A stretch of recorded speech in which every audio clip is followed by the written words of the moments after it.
Hey, thanks for checking out the video. If you all like it, please like and subscribe, and hope you all enjoy it. Have a great rest of the day. Okay, well, we don't have huge numbers today, but what I think we'll do is we will do a little bit of maneuver. Can't really drill with just two folks, but we'll try to go by you here a little bit with some speed so you get an idea of what things look like when they're moving. As he pointed out, we're representing two different forces, so in reality we'd probably be charging at each other, not with each other, but nevertheless we'll see how it goes. Draw your sword. All right. Left wheel, march.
So, a little warm up.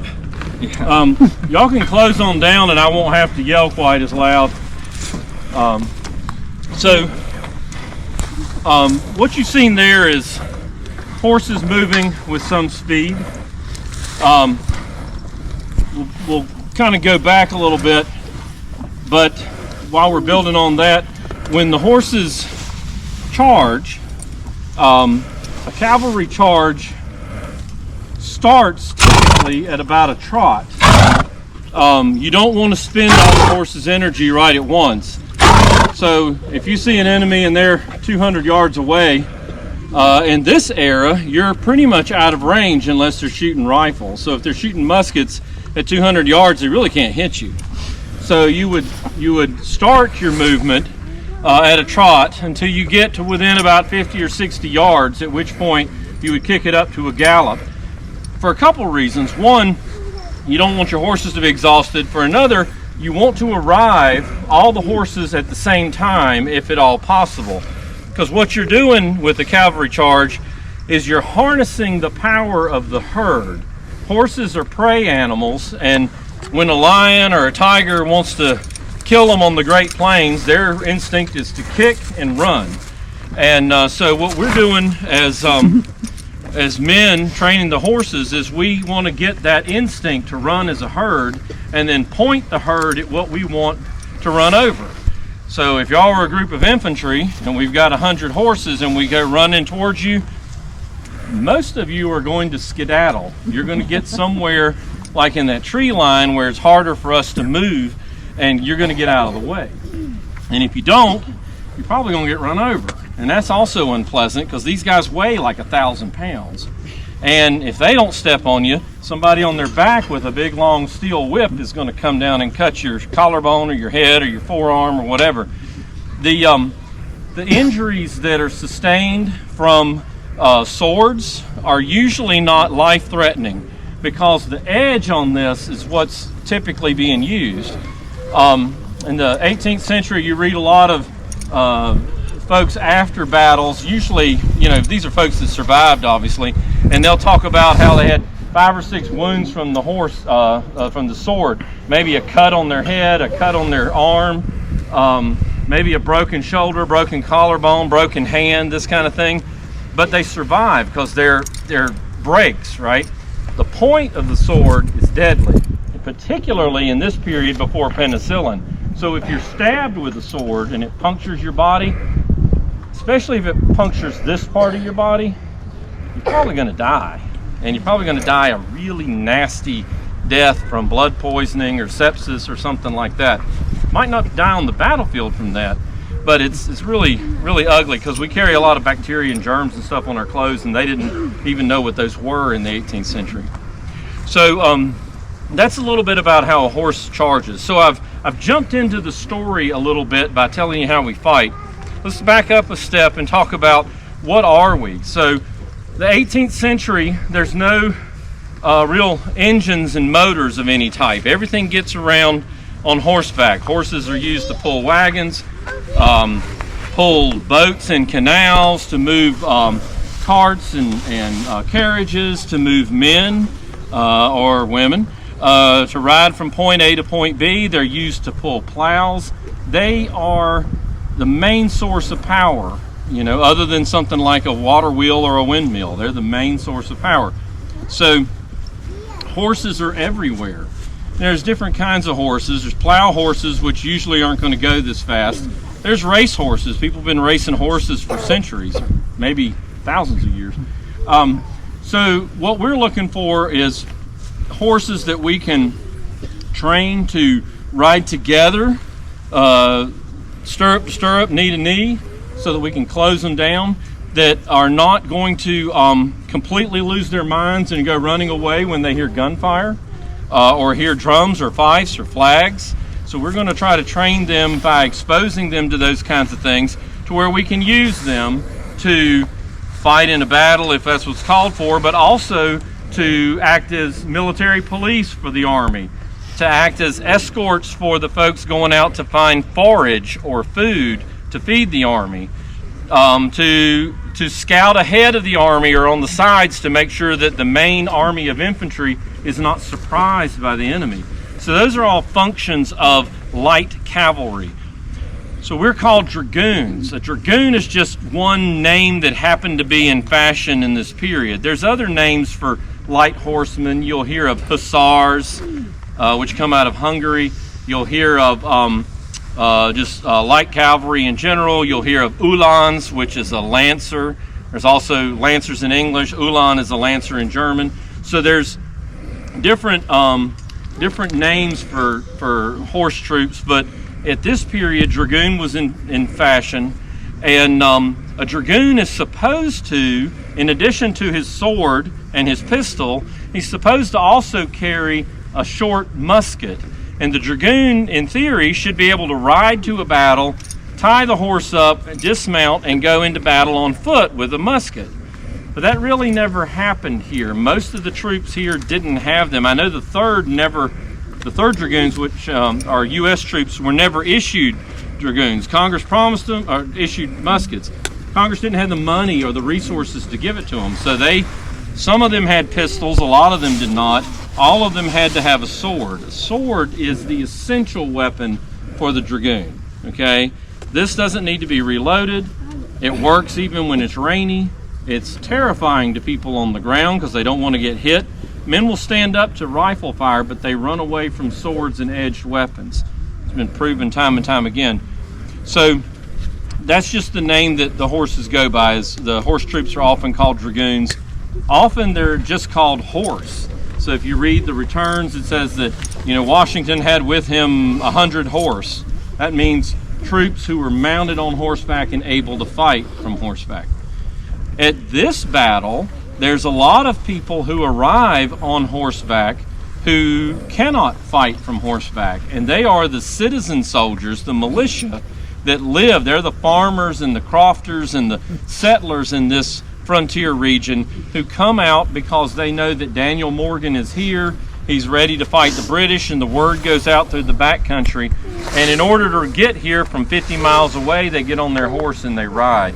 And so many of the militia riflemen, not the Continentals, but the militia that are here for Daniel Morgan, they brought horses too. In fact, most of them are going to be tied up during the battle. They're going to be tied up on this end of the battlefield, okay? Tarleton comes in from this side. Daniel Morgan's troops are on this side. And so let's talk a little bit about the uniforms. So the 3rd Light Dragoons happen to wear a white coat.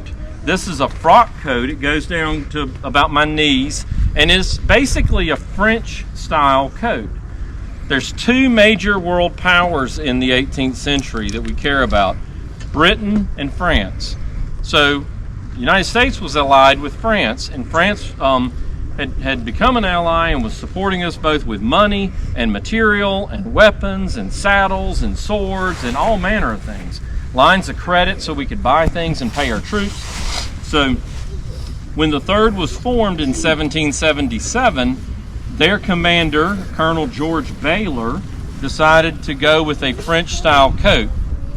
I don't know of any other U.S. troops that wear white, and I will tell you that while it looks great, doesn't work well with horses. It's always dirty because they rub on you and they get you sweaty, and it's, you know, green stuff comes out of their mouth, and I don't know, it's not a great color for horseback, but it looks good. I'm wearing a leather helmet with a crest on it with white horsehair sewn into the crest. This is basically a jockey helmet until you add the crest, and you know, it's there to protect me, but it's also there to identify me so that I can tell who's in my regiment. If for some reason we're on the march and we're maybe not wearing our distinctive regimental coats, we'll still have the helmet. So if we get into a melee and we're fighting, before I hit that guy in the head with my sword, if he's wearing a helmet like mine, I don't hit him. I go after somebody dressed like this guy. So he's, in addition to being my son, which, you know, too bad for him, right? But he's dressed as a British Legion Dragoon. Now, British Legion means they are in the employ of George III, King of England. And in this case, they're all Americans. They're raised here in the colonies from loyalists. They're considered provincial troops because they're from the provinces. America is a province of Great Britain. And therefore, they're attired in green coats. He has on a similar leather helmet with bearskin. But the green is a very common color for provincial troops. Normally, and I don't guess this is a hard and fast rule, but almost always, troops from Great Britain and Ireland, Scotland, Wales, are going to be wearing red coats. Okay, so if they came over from England or Scotland or Ireland, they're going to be wearing red. If they were raised in the colonies, they're probably wearing green or some other color. Not hard and fast, but kind of is. Among the other equipment we have besides the sword, we both have a bag called a haversack that carries our eating utensils, probably hoof picks, coffee cup, some of our food. We also have a canteen, so we have water because water is essential. On the back of the saddle, I have a cloak. He's got a blanket. These are what we can sleep in. And it's many a cold night, like last night when we would wrap up in a horse blanket. So if we don't smell that sweet when you meet us, it's probably because we've been freezing and sleeping in a sweaty horse blanket, but it's better than freezing to death. On the horse, you'll see, of course, the holsters for our pistols. And this is a type of feed bag. It's called a nose feed bag. If we are going to feed our horse and we find grain at a mill or at a farm, we can put that grain in here, put it over the horse's head, and they can eat without spilling their grain everywhere. You'll see, I think we both are wearing boots. That's to protect our legs. I mentioned the pistols, so we both carry a horse pistol. It's a horse pistol because of the length, all right? It is a flintlock pistol. I think most often these were used as a signaling device. So as I mentioned, we might be riding ahead. If we see the enemy, we might fire the pistol at the enemy, and that lets the people back at the main body of the army know that something's up ahead and they need to deploy their troops, get out of a column and go to a line so that they can defend themselves and fight. And the reason I say that, we probably didn't use it much to shoot people in battle. First of all, it's a single shot, and once you've fired it, you're done. But the chances of it going off when you want it to are pretty low. You put powder in here, you put the powder in here and the ball in here, and you pack it all down, and then you turn it over and ride around like this all day. So where's the gunpowder at by the end of the day? Plus, yeah, probably in the bottom of the holster, exactly. So On a day like today, especially this morning when it was really damp, these fire, the ignition system is a spark from a flint hitting steel. But if that steel is damp, then it's lubricated, and when the flint hits it, no sparks come off. So there's a good chance it's not going to shoot anyway. That's why we tend to use the sword. So if you think of it that way, the sword is the primary weapon of the mounted arm. The actual horses moving at speed is the second arm. That's what causes the disruption of the enemy forces. And while this is warfare that we're talking about, and people do die and they get injured and captured and wounded, a lot of times the goal of a cavalry charge is not necessarily to kill the other side. If you think about the way troops fought, they had to fight in two ranks.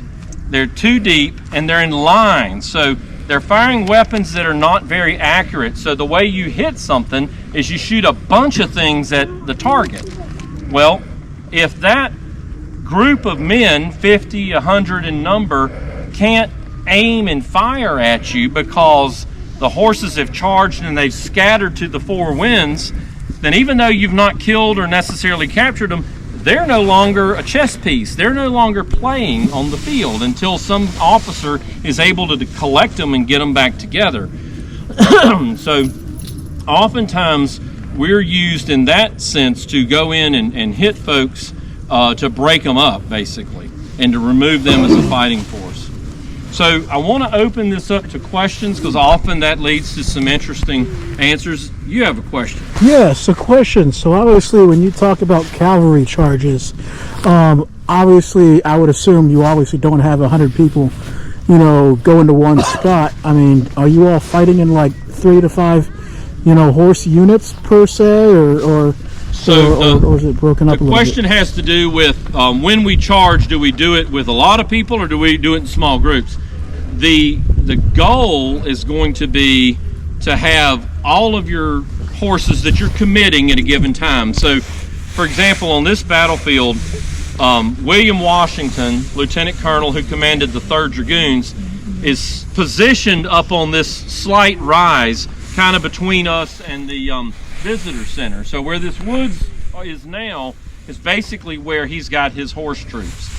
He has about 110 light dragoons attired like me.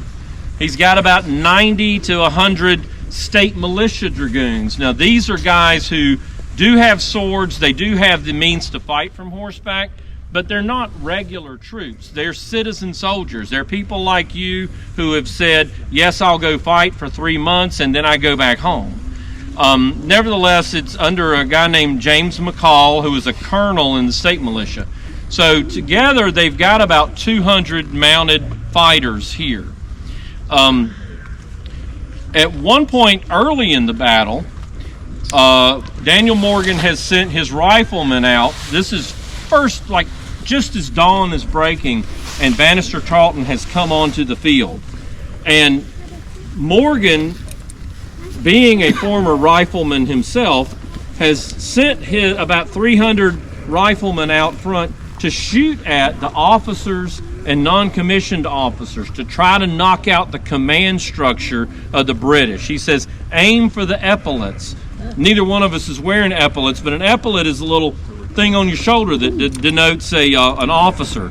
Sometimes a non-commissioned officer might wear a sash. So you're looking at who's in charge. If we can take out the guys that are running the show, we'll have an easier time defeating this army.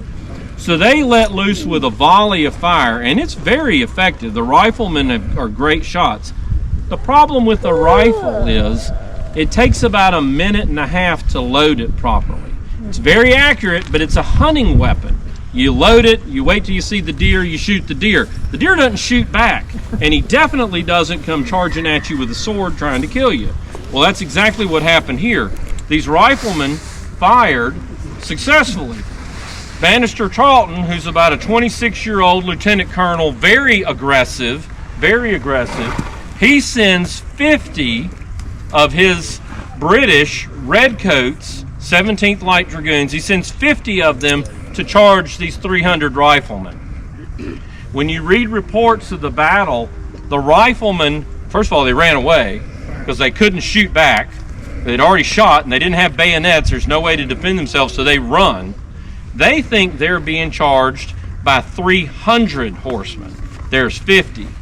So that's the force multiplier of speed added to terror, right? Terror, these guys are getting out of there. All right, this is about a third to a half of Morgan's entire force. He cannot afford to lose these guys. William Washington sees what is developing. He tells 100, his white-coated 3rd Dragoons, 100 of them to charge into the left flank of the oncoming 17th Light Dragoons. This charge is so successful, they kill some, wound some, knock the rest of them out of the saddle. It's so effective, the 17th Light Dragoon, they don't take the field anymore during the Southern campaign. They're all killed, wounded, or captured here, effectively. There's probably a couple that get away. But he wipes them out.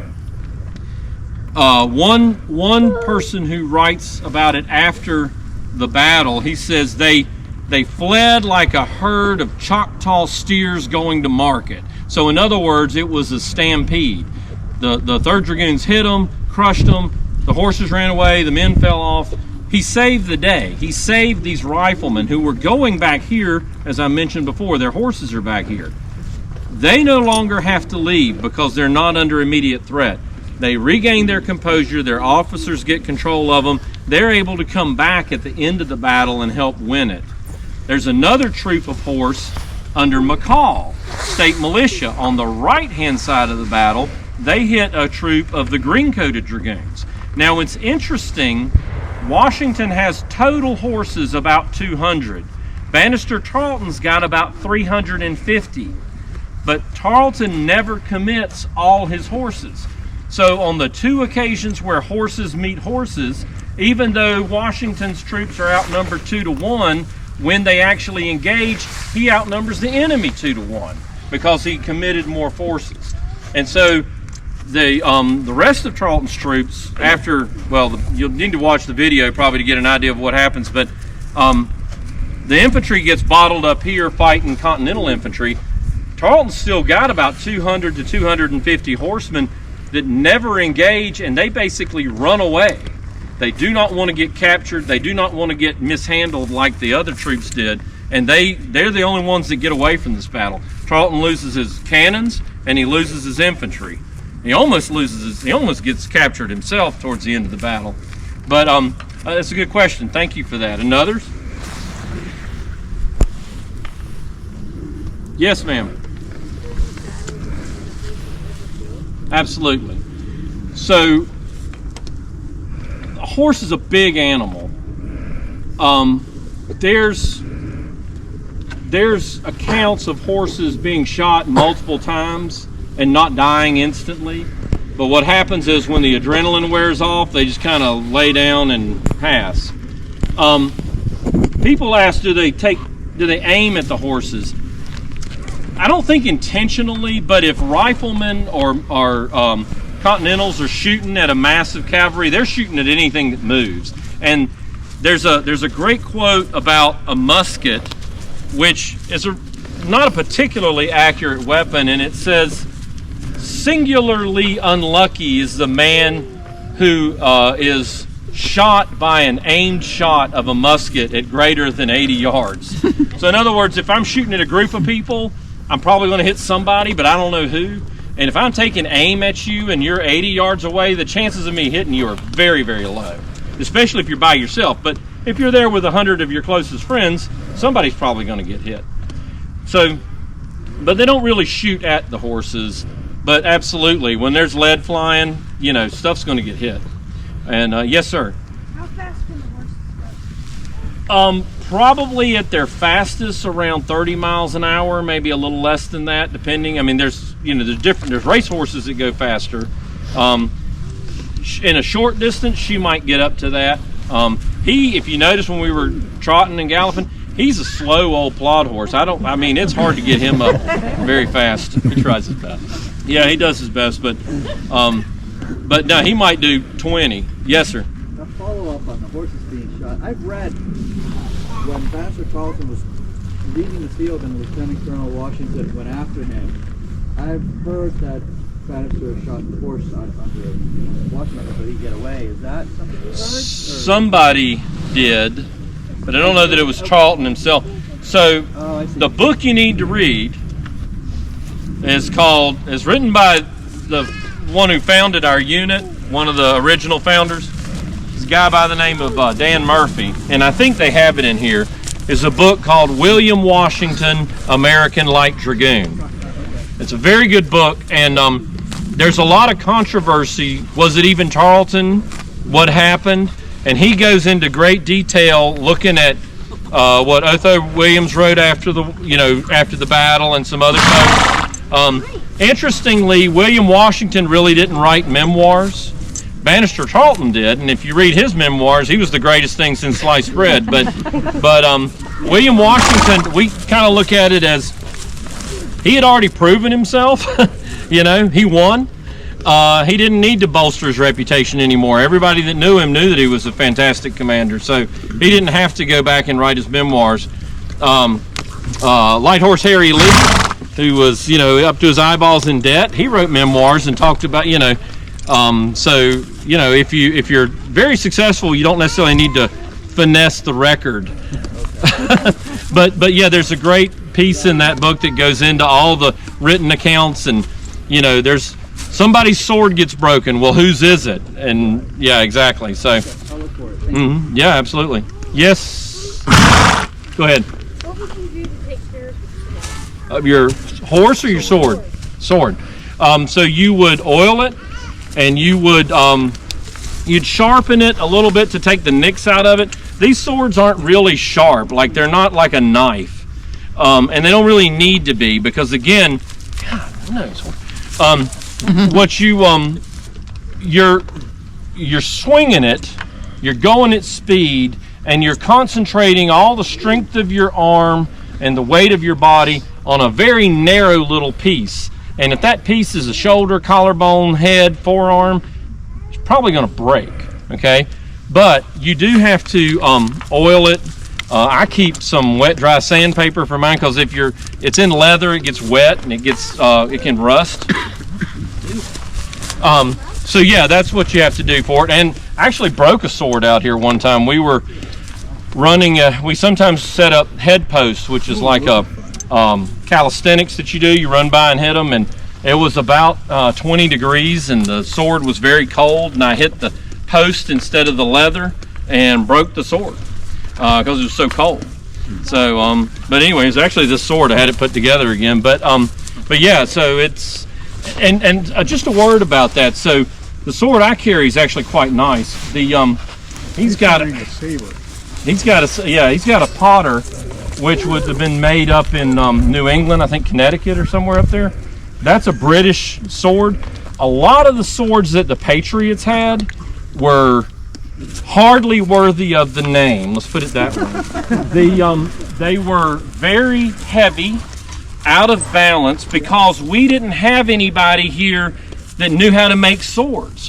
One of the things you have to do to temper steel is you have to have, when you're making it, first of all, you have to have about a 4-foot long furnace. Most blacksmiths are working on a heat area like this because they're doing horseshoes. So you need something that's 4 feet long to get the whole sword hot, and then you have to sink it in a heated oil bath, which is also about 4 feet long. And they just didn't have stuff like that. This is not an area with industry. So the swords that a lot of the Americans were using were hacked out in a blacksmith shop, and it was, first of all, it might break. It wasn't spring steel, so it wouldn't bend. That's the difference between a good sword and a bad sword. See, this is spring steel, right? So if I hit something with that, it's going to give, and it doesn't stay bent. But a lot of these are steel swords, but they're top heavy, so it's not a fencing weapon. It's just a slashing, hope for the best kind of weapon.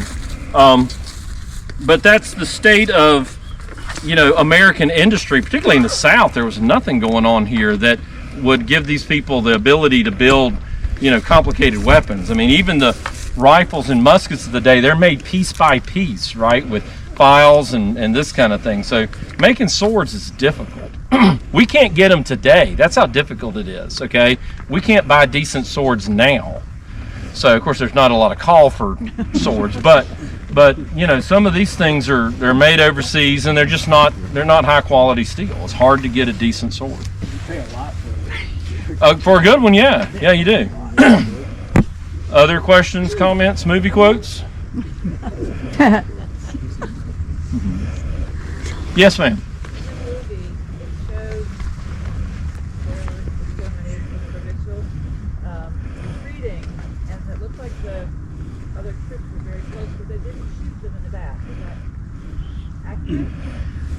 If it's the movie I'm thinking of, I would say, in this movie, okay, trying to think when that was. So first of all, my first comment has to do with Hollywood movies. Nothing in them is correct. Okay, basically nothing. So if you get your history from Hollywood, you're being entertained. You're not being informed. Okay, so leave that as it is. Read a book. That's what they're there for. I'm not sure what scene that necessarily is, but it may have been that they were too far away. You know, because you're seeing, okay, here's the Patriots, here's the bad guys. You know, again, a rifleman can shoot quite far. They do better shooting at something that's being still. You know, we're not doing automatic fire that you can just lay down fire. You know, you're taking an aimed shot, and that's harder to do at something moving with any chance of hitting it. The muskets are only, like I said, they're only good for maybe 100 yards on the first shot, but they get worse after that because they start the barrels fill up with powder, and you know, 80 yards is about what you can expect. And 80 yards is not that far. I mean, you're shooting from here to that tree, maybe a little further, and have a chance of hitting the other guys. And the other thing with those kind of balls is they drop a lot because they're heavy, and at the end of their range, they don't have a lot of penetrating power because they are round. They're not conical. They're not like a modern brass-jacketed round. So when they do hit something, you know, I mean, if you're far enough away, it could hit you and not even pierce your clothing. Of course, if you're close enough, it'll go right through you. So, you get a big hit. So I don't want to over-talk. I don't have an idea what time it is. Is it after 2? 2 till 2. 2 till 2. Okay, so we're going to hang around a little bit, but I don't want to monopolize you if you want to see other things. It's almost 2, and this is 1:30 to 2, but I'm happy to answer whatever questions you have. We can ride back over here and talk to you, but yes, sir. Direction of Fulton's attack? From there, down the Green River Road. And just a quick comment on that, almost every battlefield in the South, except for something like the Siege of Charleston or whatever, almost every battlefield has a road running down the middle of it. Because that's how you get there. That's how you get there. Armies move on roads, and when you get to the coast, that's the only thing that's, you know, solid enough to walk on, right? There's a lot of but yeah, so there's a road going through it, and a lot of times this goes to the cavalry commands and stuff at the time. You see other folks there, and if you don't recognize them, you draw your sword and you charge into them. And whoever hits them fastest and hardest is going to win. It's hard to tell who the other team is because a lot of them don't have flags. They might be wearing uniforms, they might not. You're almost always dependent on local guides. Good Lord. You know, well-trained horses will stand still. Or